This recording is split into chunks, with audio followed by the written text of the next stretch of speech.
Okay, we welcome for Hit Miss Maybe 3 interlopers from all over the world, actually. So let's do the usual and go round the room, see who everybody is, where everybody is, and what they are wearing. Let's start even with who's top left of my screen, which is Mr. Ripley, the Great Wall Sellers. Where are you, and what are you wearing? Back in LA, Jake actually took a photo of inside the Rolex booth to figure out how to place behind me in lieu of this wall. So once we figure that out, expect a glorious fluted update. I'm in LA and wearing a Garmin.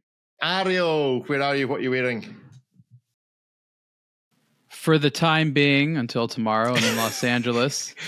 And I'm wearing an Elka lake diver, which specifically is for diving in a lake. Don't take it in a salty body of water. At the lake, that's okay. Self-destruct. Lakes and lakes only. David, what watches are on your desk, and where is your desk? My desk is in Budapest and there's no watches on it, to be honest. Do you actually own any watches? Are they all just outside? I see a baby G, but that's not mine. So there's a baby G. A baby G is just over there. That's not my baby G. David's reminded me of that's not my baby G. The football player that refused to stand up. That's like him not wearing, during the anthem. That's like him not wearing a watch. We don't know why he's doing it anymore, but he feels like he's gone this long and he just can't go back now. He can't abandon the mission. Yeah. You know those, for those that have got kids, are you familiar with those books, That's Not My Tractor and That's Not My Pet? David's got That's Not My Baby G. That's a sequel to that R is for Rolex book. That's a sequel. 1 million copies sold. Coming to a bookshop near you sometime. Mr. Rob, how are you this morning and where are you this morning and what are you wearing this morning? I'm very well. I'm in Dresden in my office and today I'm wearing a Arcanaut Arc 2 linear 4-day. And you can dive with this in lakes and in the ocean. It's 100 meters water resistant. So. Very good. And where, Rob, just for the record, where is Dresden near? Well, it's about 2 hours south of Berlin and about half an hour north of the Czech Republic. So that's not the answer you're going to give. We know the other Glasseter. It's near Glasseter. Thanks for asking. Mr. Pete McConville, where are you and what are you wearing today? Melbourne, Australia, and I'm wearing a Breitling Super Ocean 44 bronze. Very nice. Look, it's the smallest looking 44mm Breitling I've ever seen. Your wrist must be enormous. Look at that. It looks like a tiny 36mm watch. I have an average on your size vast sleeve. I have an average size wrist for a healthy Australian. 8 inches. A healthy Australian.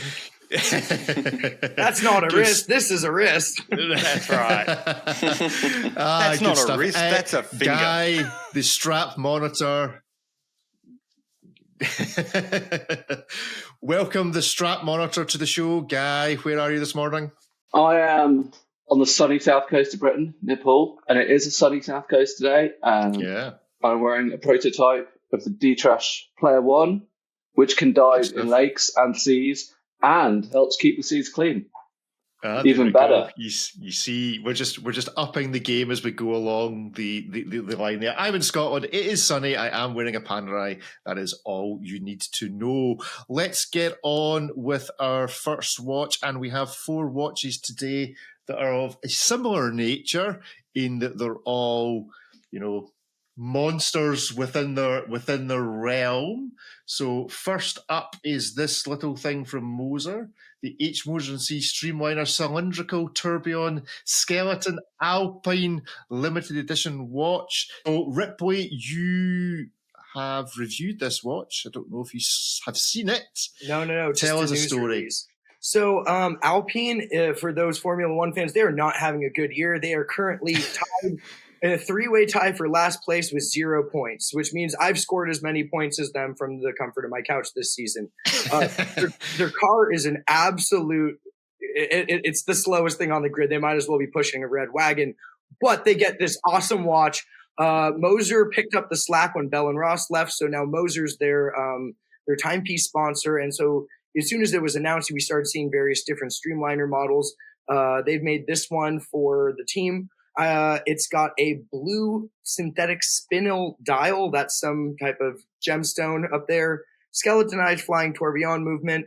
And strangely, no Alpine branding anywhere on it whatsoever, which I think is probably a good move. But all things considered, this is now Alpine's, signature watch. And personally, it's come a significant way up from the Bell & Ross they had last year. Good stuff, right? Well, that's an introduction. Let's see, is it a hit, a miss, or a maybe? 1, 2, 3, go. Maybes, hits, misses, some hits. Ariel is voting a hit and a hit from Pete. Okay, let's go through it. Ripley, the team's crap, but the watch is a hit. I like the French team. I think this is an appropriate watch for the French team. French is the native language of both brands. Neither are necessarily a practical decision if you're looking for outright performance. So, I think this is a 100% great watch for Alpine. But honestly, I think this is far more interesting than the Richard Milles that Ferrari and McLaren have. Definitely more interesting than the Monacos that the Red Bulls have from TAG. So, this is probably my favorite signature F1 watch right now. So definitely a hit. Ariel, how did you vote? I gave it a hit because first, this movement is really cool to watch. It's one of the more interesting higher end movements that H. Moser produces. And I mostly wore it. I've seen it in a different form, but it's a really cool movement. And it's if you can afford it, it's fun. The Streamliner case with the strap obviously looks very different than sort of the on the bracelet as we're accustomed to, but I think it does its job well. So it's a quirky looking watch, but given the market segment it's in and how it's meant to compete, it's actually quite competitive. And so if I had to choose something like that, wouldn't be a bad choice. You could definitely go a lot worse. David, could you go a lot worse or a lot better than this? I think you could do a lot worse, yeah. I don't care too much about watches that are Formula One themed, but you can't wear it inside the car while racing, so it's more of just like them just slapping Formula One or a theme or something on the case back. But it's a beautiful execution. It's already a great movement. I just like this watch very much. I would wear it around for the summer. Yeah, I give it a maybe though, because I think it needs the bracelet. It doesn't work without the bracelet. That's my opinion. But we'll see whether Guy agrees with that strap analysis shortly. Rob, are you a Formula One fan? Does this make you a Formula One fan? Could anything make you support Alpine as a team? Well, I am a Formula One fan, not the most ardent. I don't dislike Alpine, and I like a plucky loser, so that's something at least. I do like the fact that the watch isn't branded in that way.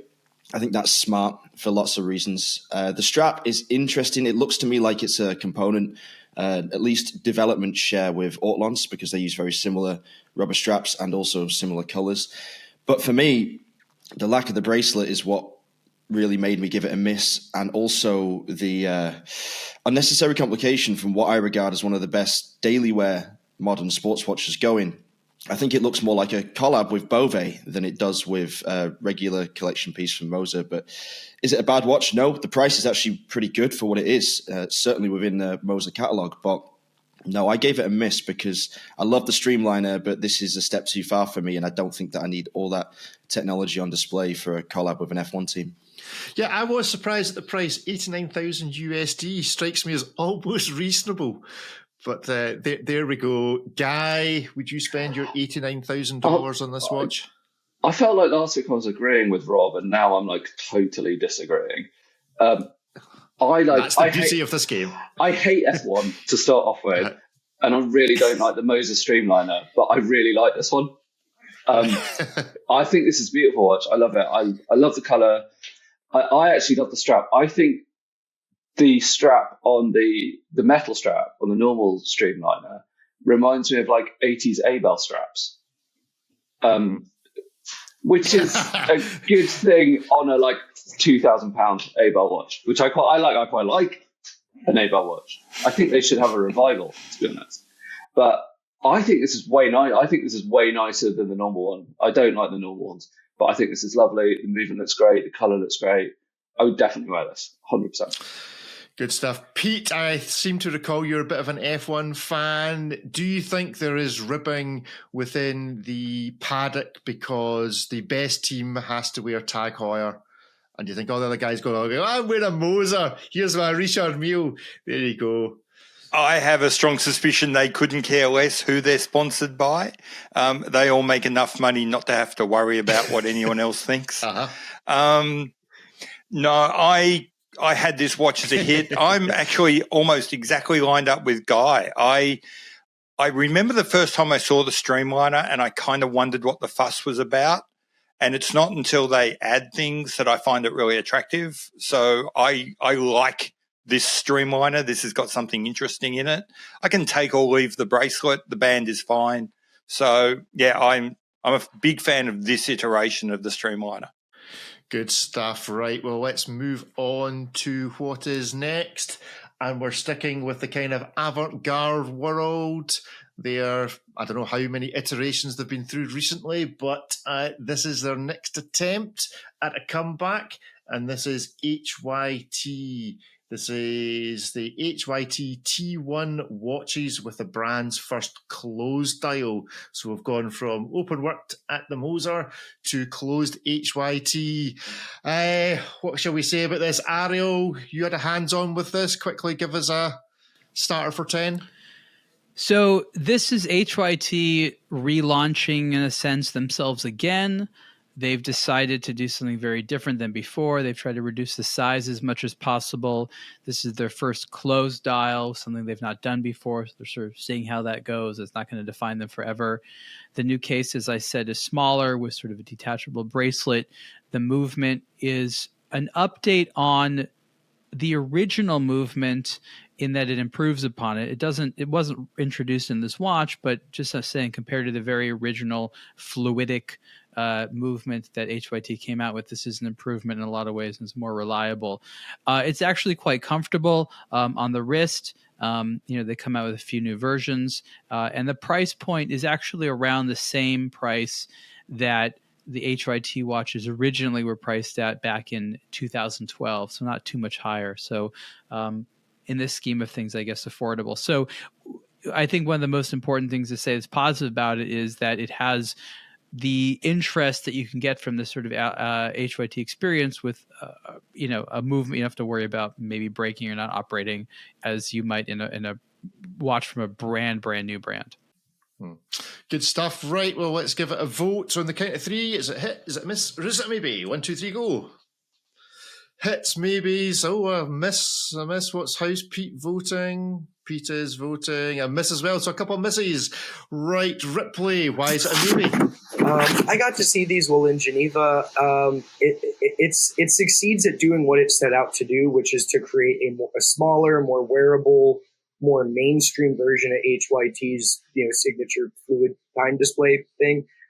For me, though, I really like the brand when they're at the absolute craziest. So this is just a bit too conservative, and it doesn't really showcase the liquid display as much as I think other models have. I love those ridiculous things that are just like a can of beans stuck on the wrist with all the, shattered mirror liquid stuff. Like, give me all of that. It really is something that I think you don't want to make a toned down Pagani car. It's supposed to be this wild, exotic thing. And that's kind of how I feel about the watches. That said, some of the ones like that thing with the rotating green planets on it last year, absolutely unwearable for anyone who doesn't have, I guess, Pete's wrists. So, this is like literally the most wearable HYT I've ever put on. It's definitely the most, mainstream one that you could probably get along with in regular life. So it's a maybe for me. It's just, I really love the brand when they're full crazy, even if I can't wear it. So, yeah, I can't love it. Well, thank you very much, Ripley, for giving Pete his new moniker, Pete the Wrist McConville. Ariel, is this the watch that's going to save HYT? How did you vote? I said maybe, but it's sort of like a maybe plus. I like a lot of this watch. I'm actually wanting to see an open dial version of this. I liked the kind of more wild HYT. I wanted to be a little bit more futuristic. For me, I'm a little bit let down there. So I like the movement. I feel very strongly that there's some great improvements. The fluidic concept is genuinely fun. The case is neat. I just want to see the dial kind of be a little bit more playful and fun as to sort of the HYT that I'm thinking about. Yeah. David, how'd you vote? I voted Mist just because I love HYT. I think it's a great brand. I love the concept. Well, not a great brand at the moment because it's had its ups and downs, and mostly downs the last couple of years. But the concept is amazing, the way they've worked this out. And for me, it's just a miss because, I would literally miss seeing all the things that I'm paying for when I'm buying an HYT. So, yeah, that's why. Yeah, I think I voted hit. And I think I voted hit because it's a watch that has liquid that moves around in it. Of course it's a hit. You can't be anything else. Look at it. It's awesome. Rob, is it on the awesome scale or is it a flop? No, for me, it's a great reset for the brand. I agree with everything Ripley, David, and Ariel said, to be honest. I think that it's incredible. Which is collectively a hit, a miss, and a maybe. No, but I think all the comments were totally valid, totally good points, because it's a bit of a mishmash. It is everything at once, to be fair, because, I miss seeing the workings a little bit more clearly.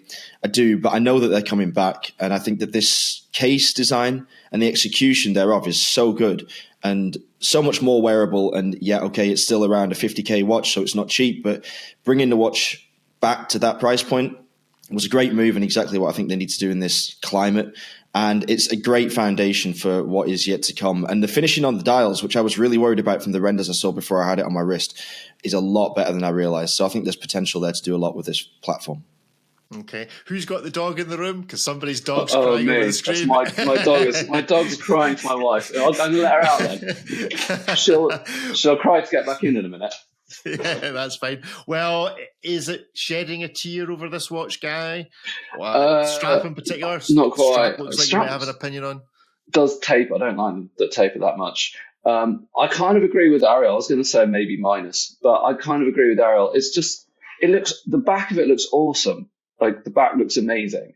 And then it's just, you kind of even don't know it's got that liquid movement until you've got to read about it to find out.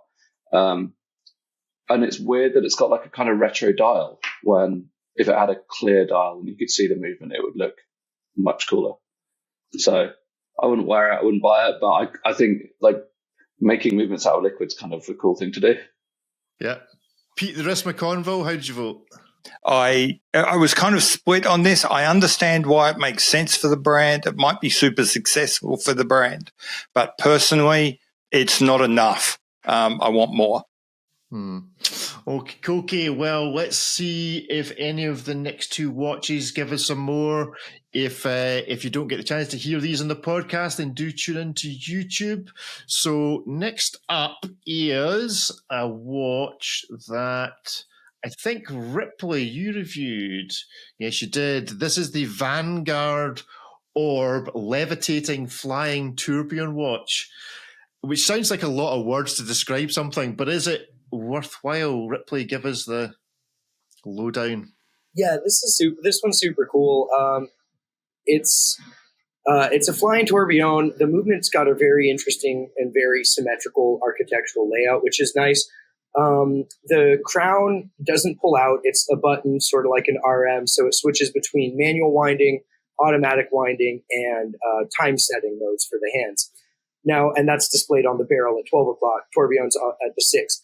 Now, the kind of cool feature about this is if you look between the chapter ring with the hour markers and the central section with the mechanics of the movement, you have this sloped bowl-shaped ring with a single diamond, 2mm brilliant cut diamond mounted in it. And that's actually the rotor. It's a peripheral rotor mounted to the front side of the movement.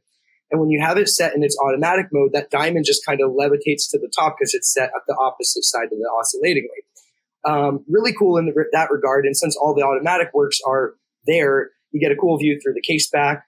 The version here, it was a prototype, so it doesn't have all those same engravings, but really cool piece, fun to watch it go. And when you press the button to switch it to manual winding, the diamond snaps back into lines at the 12 o'clock position, which is kind of cool. But you can get in rose gold or titanium, interchangeable strap system. Very interesting piece. And the front crystal has this interesting concave profile that sort of curves along the vertical axis. So it really has this unique futuristic appearance. And I've got tiny wrists. So you can see in the photos, it's not at all a chonker. Not a chonker, but is it a hit, a miss, or a maybe? 1, 2, 3. Oh, go. Miss, some hits, a good selection. Ripley, you gave it a hit. You sticking with that? Not persuaded otherwise? No, it is shockingly expensive. To the point where you should just get the rose gold version, because in for a penny, in for a pound at this point, it's shockingly expensive for what it is. They're obviously not going to make that many of them, and it's not a limited edition thing. It's an output thing. It's they don't have a giant output to begin with, but it's so much fun to have on the wrist. And as you move around, this kind of diamond floats to the top against the concave crystal. It looks really cool on paper. I was excited to see it, but it really needs to kind of be messed with in your hands and played with and have a good time to really appreciate it. And for me, it was one of the most fun watches I had on my wrist all week in Geneva. I gave it a miss because apart from how shockingly expensive it is, I'm sorry, that crown just looks like a carbuncle on the side of the watch. Somebody needs to take a hacksaw and just make it half the size. So on that basis, it's a miss. Ariel, how did you vote? I thought it was a hit. I like this brand. These watches are more or less produced by APRP, where Audemars Piguet, Renaud Papi, where a lot of fantastic, cool, high-end stuff is made. In a lot of ways, for me, this is where the Audemars Piguet Royal Oak Concept collection probably should have gone. And that collection has been kind of stuck in limbo. It's sort of the same case and not really doing too much. And so, yes, it's shockingly expensive, just like those were shockingly expensive.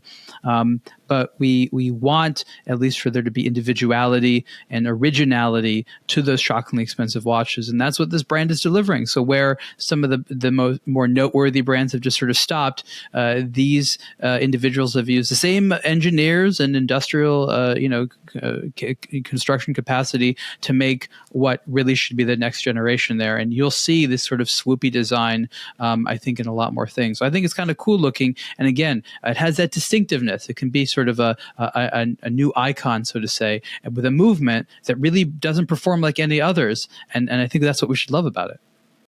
David, you do like a bit of bling. You do like the occasional diamond. Does this float your boat?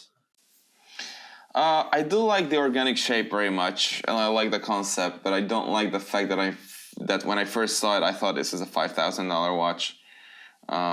Which is to say, not that this is bad, but to say that the sub 10,000 micro brand Tourbillon market is so flipping strong that at this point, if you make something for 150,000, there's a solid chance that even like someone who's around watches all the time might be fooled into thinking like, maybe this does not look quite as expensive as it should be, right? I do like the flowing design and the organic approach, and that's very, very cool. I'm just not sure that this is the one I would go for to spend my imaginary 150,000. Good stuff, Rob. We haven't established your bling credentials yet on this show as to whether you like the occasional diamond or not. How did you vote in this? I'm certainly not against the occasional diamond or many of them. If anyone wants to send some through to Dresden, I'd happily receive them. But which is near Glashütte. Just send it to Glashütte. Which is near Glashütte, by the way. Yeah, just a stone's throw away. But I like the organic style of it. Yeah, I feel like we are on cusp or in the early days already of like a bit of a 90s, early 2000s revival with some of the stylings. I think we saw some of it from Zenith as well with some of their new dive pieces, Watches and Wonders. So this is completely in a different direction, more design-led. I think that the movement is interesting. Like David said, there's a lot of competition at the sub-10 bracket, and this is crazy money, but it's a small team doing some interesting stuff with good quality movements. I gave it a maybe because I just don't like it at the end of the day. I think it's a pretty good effort, and I think that the design is, challenging and goes in the right direction, but it's just not for me. I just don't find it attractive. The first one was better, in my opinion. Guy, points for effort. How'd you vote? I gave it a miss because I think it's ugly. I just think it's ugly. I think the crown's ridiculous and I don't like the shape. But then everything Ripley said, I was like, yeah, that's cool that they've done that, but it's ugly. And then Ripley would say something else, and I'd be like, yeah, but it's still ugly. So, like, engineering, like 10 out of 10, well done, but you've made something that's engineered beautifully and looks ugly, in my opinion. Pete, how would this look on your substantial wrist? I think this would look great if someone wants to buy it for me. I went for a sort of a maybe plus. I read the words and I loved the idea. And I kept thinking, I'd love to be able to talk to the photographer and say, was this a really hard watch to photograph?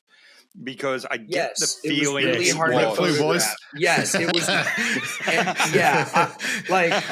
I'm in like a just to Ripley. Yeah, I'm in a hotel room, like doing judo with a bounce board, trying to deal with like the crystal, which just was hell bent on catching everything in it. I kept thinking, I had my photographer hat on and listening to you describe it, and I'm thinking there is no way you can catch that in photos. That's going to be really hard.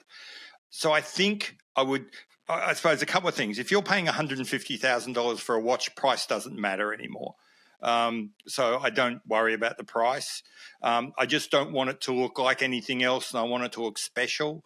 And I think this would in hand. But because I'm relying so much on very difficult to take photographs, I'll call it a maybe plus. A maybe plus. I do like the fact that everyone's now inventing their own scoring system.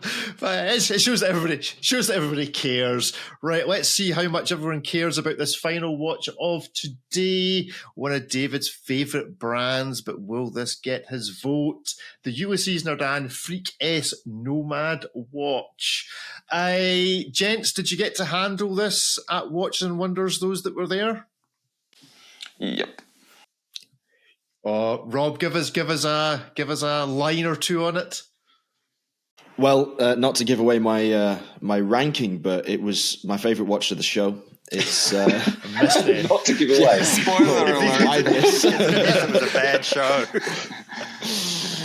Yeah, well, that could have been a statement and a half to make, but no, I think it's stunning. The Freak S is, I think, 45 millimeters. So even though the S suggests it's small, it's actually the largest of the Freaks in the current collection, but extremely wearable, very lightweight. For me, it's got everything that you want from the Freak, which is an icon, but it has this beautifully traditionally made dial, which is not a typically Freak-esque thing, but I think it looks stunning to mix the ultra-modern movement with this more guilloche style display. And then the case with these little flecks of gold running through the carbon is just stunning. It's lightweight, it's comfortable, sits down on the wrist. There's only I think 99 pieces and they're about 150,000. So not many people will have them. I certainly won't be able to get one, but if I could, I would, because it is the perfect realization of a Freak concept in my mind. Good stuff. Well, is it hit, a miss, or a maybe, everybody? 1, 2, 3, go. Oh, hit. Could it be a clean sweep? Pete, don't let us down. It's a clean sweep of hits. Ripley, give us your thoughts. I largely agree with everything Rob said. I like the freaking concept, and in most executions, I think it's a cracking watch. This is everything you love about it, taken in a really modern direction that still checks all the major Freak boxes. Love the color palette, love the guilloche on the not dial, whatever their terminology is for that component. I know they don't want to call it a dial, so it's not a dial, but whatever. I love it. I think this is, one of the cooler pieces. And if I was going to wear some like crazy hyper watch, I would want something distinct. So whether it would be the Vanguard or this is just so quintessential UN, and just taken in a really cool contemporary direction. I think it's a really cool piece. Again, $150,000 I don't have, but really, really cool. And we could club together, like timeshare watch. Ariel, you into timesharing this watch? Oh wow, timesharing it. Yeah, I'll do some fractional ownership with somebody. Chip in something. Okay, doke. Why is it hit? I got to see this watch both in the show context and sort of out and about. I was hanging out with some of the Ulysse Nardin people, and I was wearing it in the evening environment. And I mean, look, the Freak is probably what the brand is entirely focused on right now. Like, I actually can't think of a single other watch that Ulysse Nardin produces right now other than the Freak. There might be one or two. I actually don't know where they are. But the Freak, I know they put a lot of effort behind it. and you can tell that they really want to keep making each next freak better and better and better. Now that they have the grinder automatic winding system, and some of the other improvements in there, like it's very practical. I remember the first freak had it was impaled. There was a pin through the case. It wasn't really water resistant. Like they've made the freak so much less freaky in terms of its ability just to be worn on a regular basis. That's great. There's no theme. Nomad means nothing. S means nothing. The fact that the colors are this and that means nothing. It's cool, and I love that it's the first time that guilloche has been used on it. So it's a beautiful looking watch. But it's it's designer hotorology at this point, for better or worse. So obviously there's room for Ulysse Nardin to refine the brand messaging, but these are undeniably cool and fun to wear because they seem to put all their eggs in this basket right now. David, you're a big UN fan. You a fan of this? Oh yeah, big time. I think it's the freak turned up to 11, and it's modernized in a way that is actually crispy and fresh and not something that's regurgitative. So it's an exercise in watchmaking. I think we have to come together and applaud, even if the styling is not for everyone. Personally, I love it. I love the Nomad. I love the name and overall this Dune style to it. Great watch. I love every bit of it. Good stuff. Rob, it's turned all the way up to 11. Is that a 12 for you? Yeah, I mean, I don't want to over-exaggerate, so we'll stick with 11, but I think it's absolutely, perfect what I want to see from the brand. It takes the concept even further. It adds some lovely aesthetic elements that I wasn't expecting, and that's great to still be surprised by, one of the most important watch families, I think, that we've seen in the last 25 years. So, full marks. Guy, the Nigel Tufnell of the watch world, is it an 11 for you? Yeah, I love it. I think it's great. I also think one of the things, like for these concept watches, it's quite easy to tell the time on, whereas a lot of them aren't, which gives it an extra mark. It just looks cool. It's really clever, but you can use it as a watch and tell the time on it, which I think is amazing. Love it. Pete, this going to be usable in your everyday life? Absolutely love this watch. If I had 150K to spend on a watch, this would be the one I'm buying. I think with a lot of other watches, you talk about form versus function. With this one, its form is its function. It just joins the two together perfectly.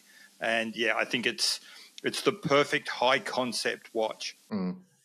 Good stuff. I gave it a hit because it's got a little thing on it that says freak across it, and who doesn't want to wear that? Anyway, right, so to conclude our show today, we have looked at 4 hyper watches. So very quickly around the room, Ripley, which one are you buying? Money no object of the 4. Ooh, I'll be taking the UN, the freak. That's the freak followed by the Vanguard, but it'd be the freak for me. I think it was an absolute home run from the brand, and because it is a larger brand, when my hyper watch needs service, I think I'll have an easier time going to my local UN boutique. Ariel, which one are you buying? Oh, wow. Someone's spending my money now.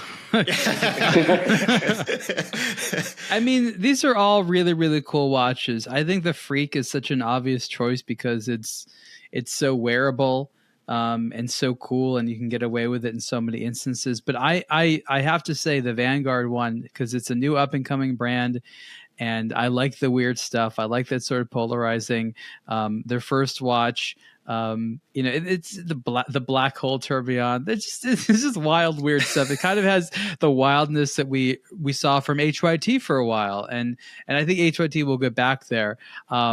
So I mean, they're all great, but since everybody wants the freaks and they make so few, I'll take the weird Vanguard. Okay, weird Vanguard. David, you're spending Ariel's money. What are you spending it on? I'm buying 4 Nomads. It's easy. Buy the whole tribe, okay? Buy the whole one lot. for every wrist and everybody. ankle. Christmas gifts for the Vlog to Watch team.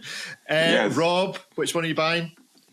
I mean, I guess if it was for daily wear, I'd take the Freak. But if I was spending that kind of money, maybe I'd buy 3 HYTs just in case that movement isn't quite as reliable as it is. Help the brand get back off its starting line, I think. So Freak or HYT. Yeah. You have to buy based on the best strap. You're not allowed. You only allowed to buy the well, then straps, actually, not that's the watches. easy. I'm getting the Moser and keeping 80 grand change. Go party with it.